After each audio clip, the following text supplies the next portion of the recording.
Hello, hello, hello, hello, hello, Peter.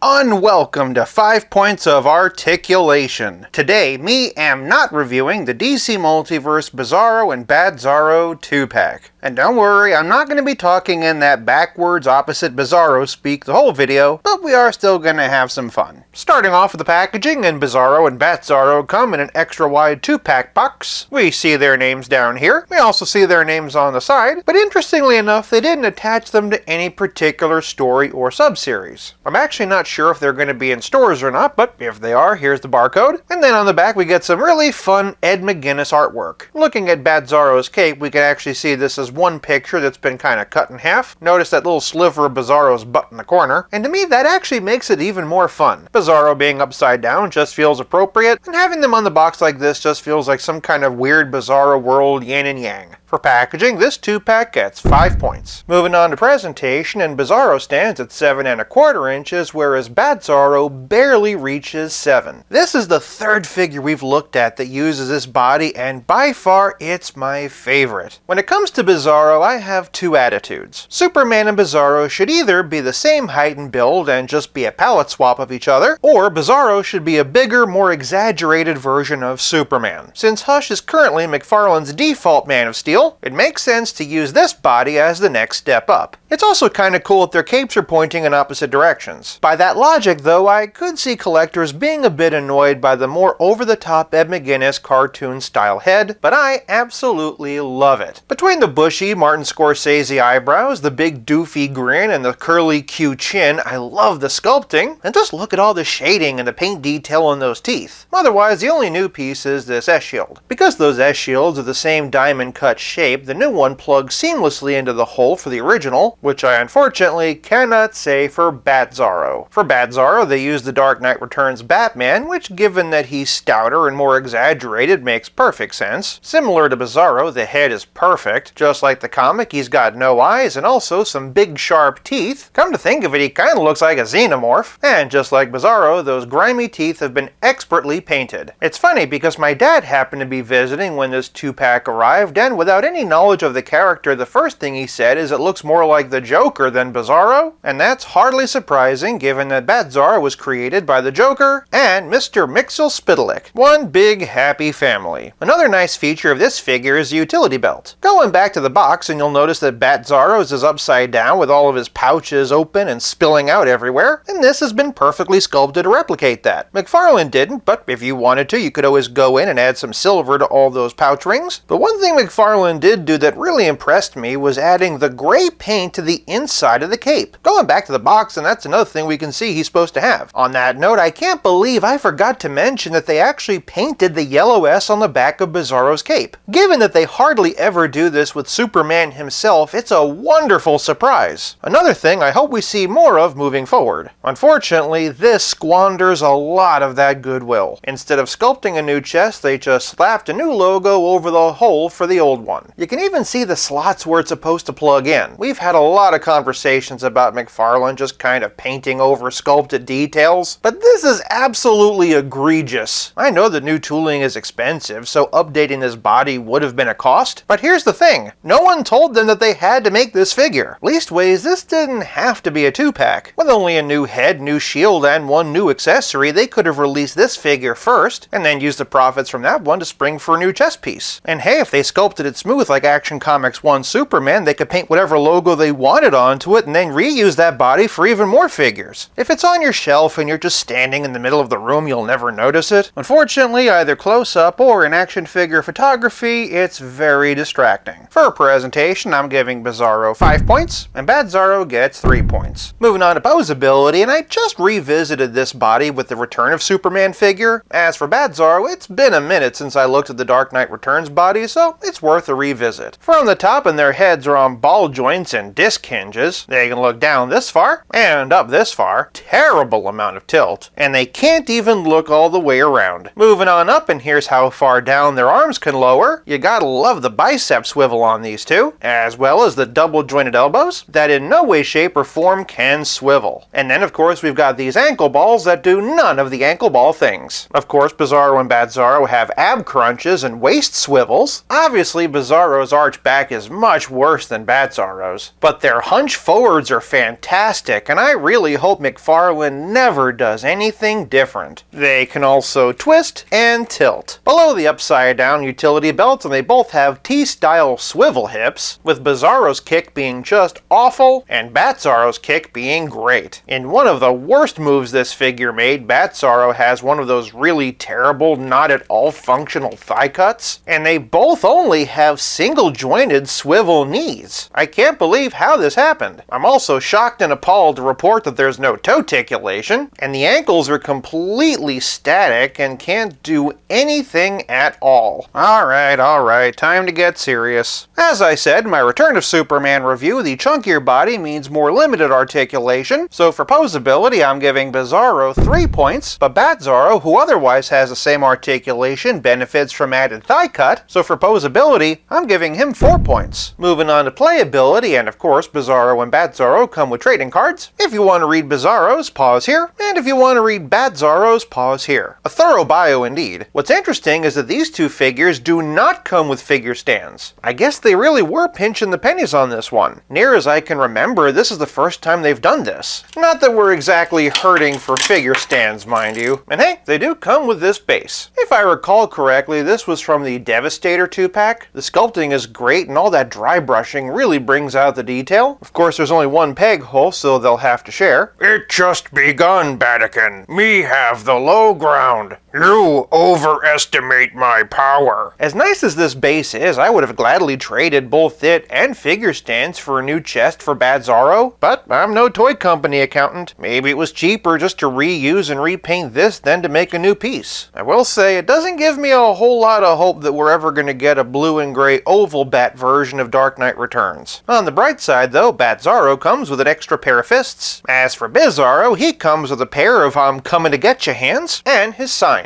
BIZARRO #1! If I could refer you back to the box for a second, you'll notice BATZARRO shattering these chains. The gag is that BATZARRO's doing something that Superman would do, while BIZARRO's hanging upside down from a bat rope like Batman would do. If you happen to have the Action Comics #1 Superman, you could reuse his chains to recreate that look. Of course, playability is more than just figure stands and accessories, it's also about how well your figures play with others. I don't have any other BATZARRO figures, but starting with some BIZARROs, and here's the DC Superheroes one by Mattel. Next is the Walgreens exclusive DC Comics Multiverse version, also by Mattel, and the one I'm sure you're the most interested in, DC Multiverse. Swapping the heads, and yep, this is perfect. Pretty much everything I could possibly want in a BIZARRO. Because of the different skin tones, you will have to do some painting, and after this video's done, I'm pretty sure I'm going to be doing it. You can swap the hands, but you will need to deal with the wrist balls. For just a few other Superman villains, and here's Lex Luthor in his battle suit, Brainiac from Injustice 2, General Zod, and Lobo, whose gray skin and oversized grin makes him kinda cut from the same cloth as these two. For a couple of members of the Superman family, and here we have Con-El Superboy, and the Target exclusive Supergirl. And then moving over to McFarlane, here we have Action Comics 1000, and then here we have Hush. With this Superman being a bit bulkier, but not quite as bulky as BIZARRO, and his face being a little bit more stylized, I think this is a pretty good matchup. But for another not-so-small villain, here we have the return of Superman. If you're of the mind that Superman and BIZARRO should be the same size, then, well, this is your match. Here's the classic version with the Doomsday 2-pack trunks, and then lastly, my Kit Bash combining Hush with the Atomic Skull 2-pack. He's also got hands from Shazam! Fury of the Gods. From Kal-El to Dark Knight, and to find a Batman to go with BATZARRO, here we have Detective Comics 1000. Given the cartoony face, I kinda dig this one. Otherwise, here's the ever-popular 3 Jokers. Rebirth, who could work if you think BATZARRO should be significantly bulkier than Batman. Here's Page Punchers, which is way too realistic for either of these two. Arkham City, which kinda works because of how similar the logos are, but if you don't mind that he's a bit bigger than BATZARRO, I think a good option is Hush. Not only are the costumes similar, but you've also got those matching pouch belts. And finally, here we have Nightfall. There's a black and gray version coming out, which might be a better match. For a relative scale comparison, and here we have Pizza Spidey and the Spectacular Spider-Man. And lastly, here they are with BIZARRO Stealth Iron Man. The The accessories are fine, but there just aren't that many other DC Multiverse figures this stylized to hang out with. For playability, I'm giving this 2-pack 4 points. This leaves us with nothing left to discuss but the price. At $40 for the set, I think it's best to evaluate these figures as if they were each $20 releases. If I found this Bizarro on the shelf all by himself with his 2 extra hands and his sign, I'd honestly be pretty happy. On the other hand, with that chest, there is no way I'd buy this figure on its own. Unfortunately, we do have to take the bad with the good, which does drag down this otherwise really great set. For price, I'm giving Bizarro and Batzarro 3 points, giving Bizarro a total of 4 out of 5, and Batzarro a total of 3.8 out of 5. Have I been too harsh, or am I right on the money? Sound off in the comments below. If you like this video, check out one of these. Thank you so much for watching. I'll be back again real soon, but until then,